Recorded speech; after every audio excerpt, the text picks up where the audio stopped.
And you might think that's like tobacco stained or f***ing boiler.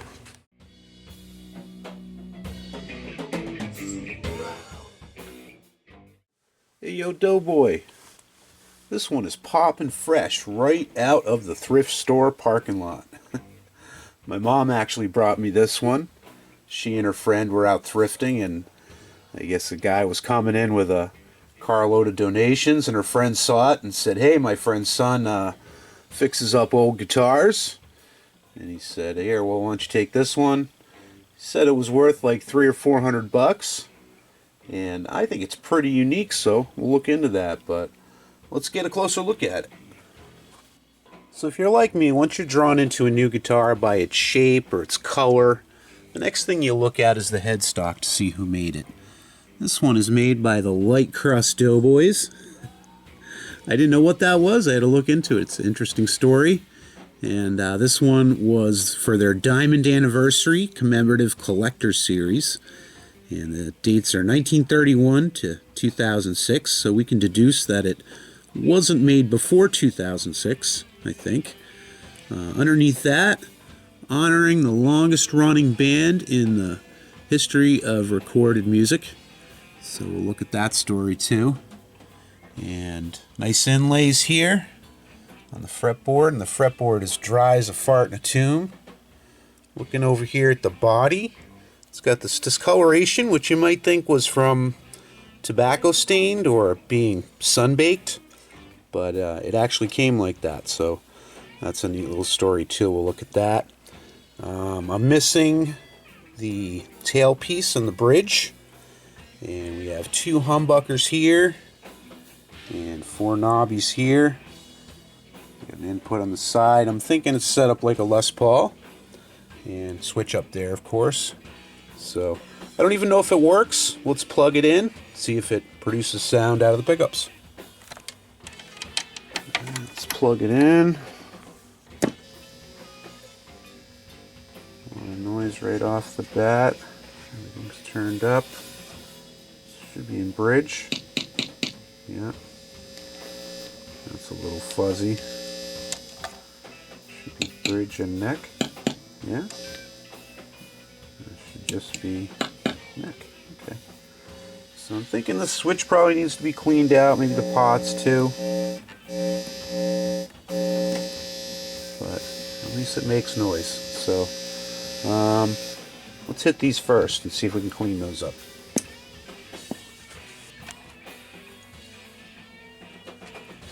Alright, let's start on the switch because that was the loudest of the problems. Just some deoxit and then work it.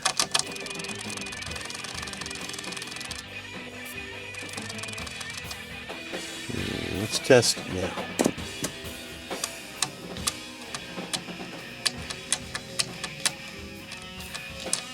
A little better. The pots seem okay too. We'll leave them. They're not making noise. Don't play with it. So I'm going to start here on the fretboard. The frets are pretty filthy and oxidized. The wood is pretty dry and just dirty overall. Sighting down the neck, there's no curves or warps, so that's a good start. And I'm just going to start up here, making sure that the frets are all good in relation to one another. Nothing's too high or too low. And I already found one up here.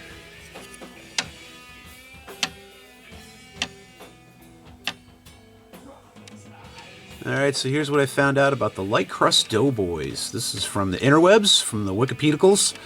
And the Light Crust Doughboys were an American Western swing band from Texas, organized in 1931 by the Burris Mill and Elevator Company in Saginaw, Texas. The band achieved its peak popularity in the few years leading up to World War II. In addition to launching Western swing pioneers Bob Wills and Milton Brown, it provided a platform for many of the best musicians of the genre, including Tommy Duncan, Cecil Brower, John Parker, and Kenneth Pitts. The original group disbanded in 1942, although band member Marvin Montgomery led a new version organized in the 1960s. And a contemporary incarnation began in the 1990s, and that included Montgomery until his death in 2001. And it bills itself as the longest-running country music band in the world. Well, that explains this guitar head stock inscription, right? Alright, so I found 1, 2, 3, 4, 5 spots. Not too bad, but this is really dirty. I want to give it a deep clean, so I think I'm going to tape off. Getting out the tape, Coach. So the second part kind of makes more sense of why this band was put together by a mill and elevator company. In 1931, the mill's president, W. Lee Pappy O'Daniel, wanted to link radio and advertising to promote the company's light crust flour. That makes sense. He would later travel with the band and use it as a springboard for his political ambitions. The first time the band appeared on the air was in 1931 on KFJZ AM out of Fort Worth. Their first broadcasts on the station included a sad prison song called 21 Years and a popular fiddle song called Chicken Reel. The Doughboys hit their stride in March 31 when they chartered a bus to Galveston to perform at a Baker's convention. They had the bus wired for sound so they could play impromptu gigs at stops along the way. And their popularity led to a short-lived film career when they appeared alongside Gene Autry in the 1936 film Oh, Susanna. And the original Doughboys group disbanded in 1942 with U.S. involvement in World War II, and its final recording was released in 1948. I've got the fretboard cleaned up pretty good. Looks nice. Let's get some of this crust and whatever's on here. Bacteria.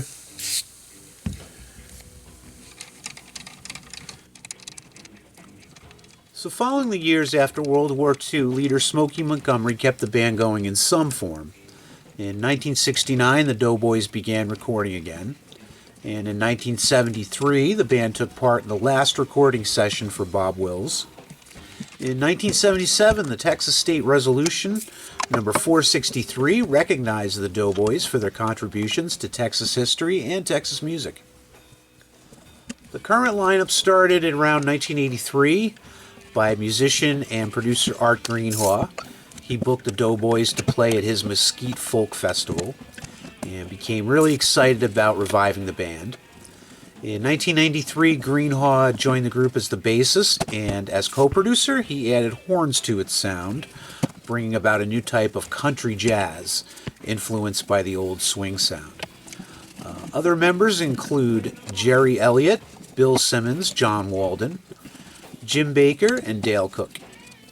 In 1995, the Texas legislature declared the Doughboys the official music ambassadors of the Lone Star State, and they continue to perform today.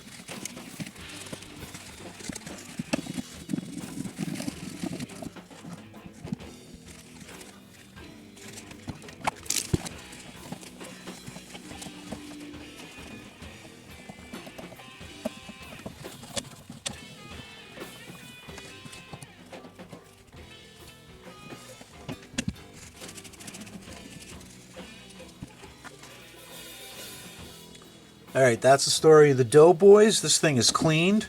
We're almost ready to put some strings on it, but I do need to deal with the tailpiece.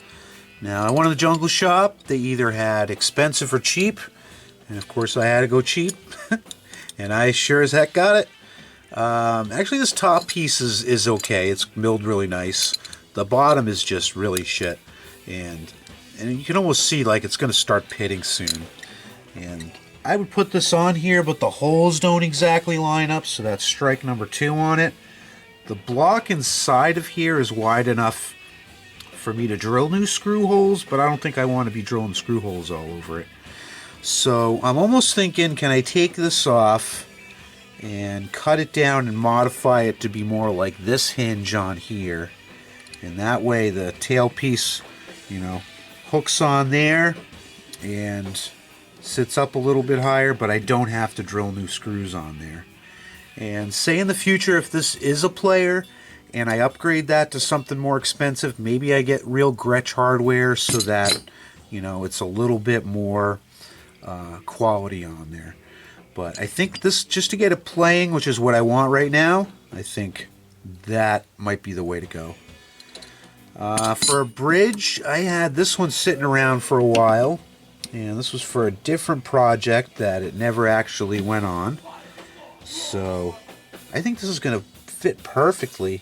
Spacing seems to be good. It's a roller top, so you can get a little better intonation. And yeah, I think that's going to be the way to go. So let me see about taking this off and modifying this hinge, and then I can tell you about this guitar and why it was made.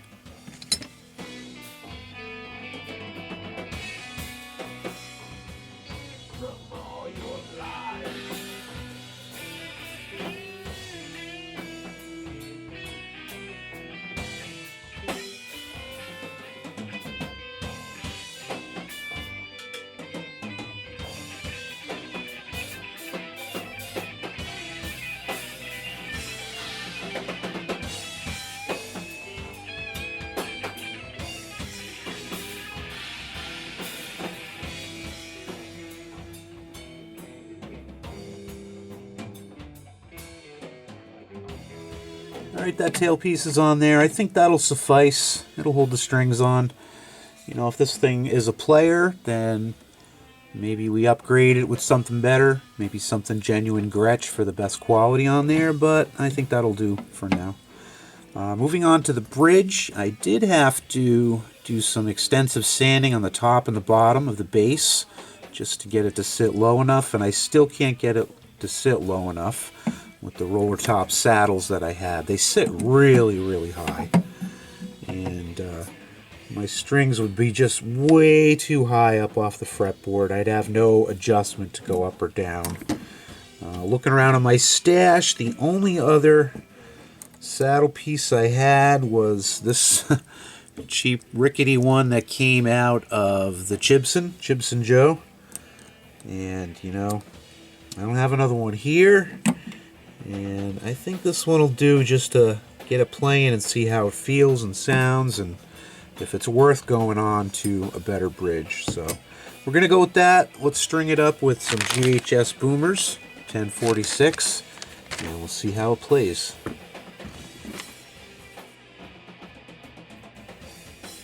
So let me tell you about this guitar here in particular. This is again from the Wikipedicals in 2006 in conjunction with the Diamond Anniversary of the Light Crust Doughboys. The American Sejung Corporation were commissioned to produce a limited edition series of 7 fretted musical instruments. In collaboration with Art Greenhaw as technical advisor, these included a banjo, a mandolin, an electric bass, and both hollow and solid body electric guitars. And the models were produced in a customized biscuit brown, with its burst edge fade resembling an oven-baked biscuit in color. They kind of do. So I also found this ad here online. It's not the best resolution, but up at the top there it says introducing a new line of instruments honoring the longest running band in the history of recorded music, and then the American Sejung Corp address under that, which is Ontario, California. And these, of course, aren't built in California. They're built in China. But I do hear that they have Korean luthiers running the show. So it's a very good quality. And we'll give them that. And then the description of them are, this limited edition commemorative line is available at entry-level prices and features the unique biscuit brown finish with tortoiseshell pick guards. All 7 models ship in a hard shell case, which is included in the price.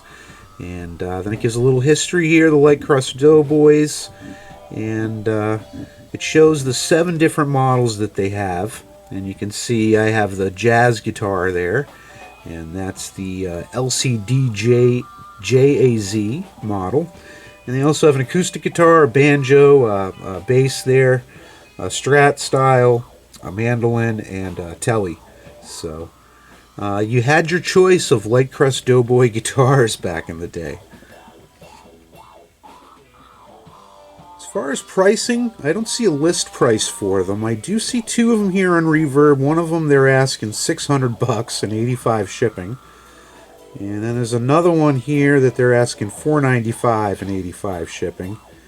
And they both look in pretty reasonable shape.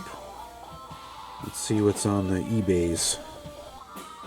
Over on the Evil Bays, I'm only seeing 2 of these guitars, and one of them looks like the one that was on Reverb. Looks like the same picture, and it's the same, and it's actually $346.49 and $85 shipping. And I see the Telecaster here, and that's going for $450. Let's see what we have for sold. Yeah, I'm not seeing any sold prices, so yeah, I mean, we can deduce that it's probably going to be a $300 guitar. I was just playing it a little bit, and yeah, it feels really nice. So I think it's worth that. This bridge off of the Chibson is just absolute garbage. I got intonation close, but I don't think I got it perfect. So I think with a better bridge, I'd be able to get it a little bit closer. But it's still comfortable. The action's okay. I have it as low as I can get it. I can't get it any lower. So this is through a Fender Deluxe 90 amp.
So I'm not sure if I mentioned it, but there's actually a Facebook group dedicated to this line of guitars. You know, there was only 175 of each of these made, so there's only like 200 members, but I had to join anyway, right? See if we get some more information about the Light Crust Doughboy guitars.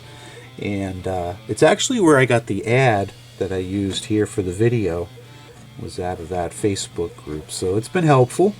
I wish I had spent a little bit more money on the tailpiece and the bridge. You know, they're pretty cheap quality, and I think it's just going to kind of bring down this end of the guitar. Because playing it, it's super comfortable. The sound is pretty fat and wide, in my opinion. I was expecting it to be kind of tinny because it's a big hollow body, but no, that sounds really, really good. So I think the nickname on this one is going to be Poppin' Fresh. What do you think? I'm going to bring this one over to the jam room. I'm going to leave it there for a while to give it the 1-2 and the what for, and you know, figure out how it plays and any upgrades that might need to be made, and then I'll do those. But I want to thank you for give me a thumbs up for filming it for you, and we'll talk again soon.